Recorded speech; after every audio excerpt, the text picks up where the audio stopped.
पत्थर की कीमत। एक हीरा व्यापारी था जो हीरे का बहुत बड़ा विशेषज्ञ माना जाता था, किंतु गंभीर बीमारी के चलते अल्प आयु में ही उसकी मृत्यु हो गई।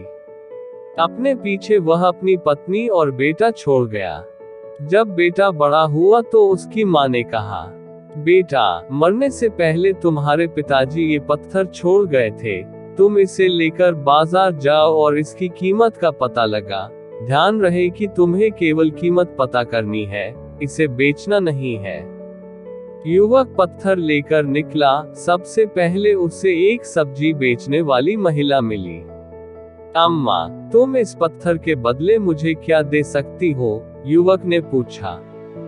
देना ही है तो 2 गाजरों के बदले मुझे ये दे दो, तौलने के काम आएगा। सब्जी वाली बोली। युवक आगे बढ़ गया।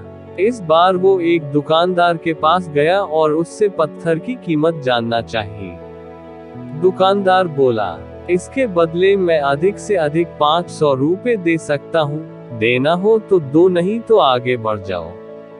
युवक इस बार एक सुनार के पास गया। सुनार ने पत्थर के बदले 20,000 देने की बात की। फिर वह हीरे की एक प्रतिष्ठित दुकान पर गया, वहां उससे पत्थर के बदले 1 लाख रुपए का प्रस्ताव मिला और अंत में युवक शहर के सबसे बड़े हीरा विशेषज्ञ के पास पहुंचा और बोला, श्रीमान, कृपया इस पत्थर की कीमत बताने का कष्ट करें। विशेषज्ञ ने ध्यान से पत्थर का निरीक्षण किया और आश्चर्य से युवक की तरफ देखते हुए बोला, यह तो एक अमूल्य हीरा है, करोड़ों रुपए देकर भी ऐसा हीरा मिलना मुश्किल है। मित्रों, यदि हम गहराई से सोचें तो ऐसा ही मूल्यवान हमारा मानव जीवन भी है। यह अलग बात है कि हम में से बहुत से लोग इसकी कीमत नहीं जानते और सब्जी बेचने वाली महिला की तरह इसे मामूली समझा तुच्छ कामों में लगा देते हैं।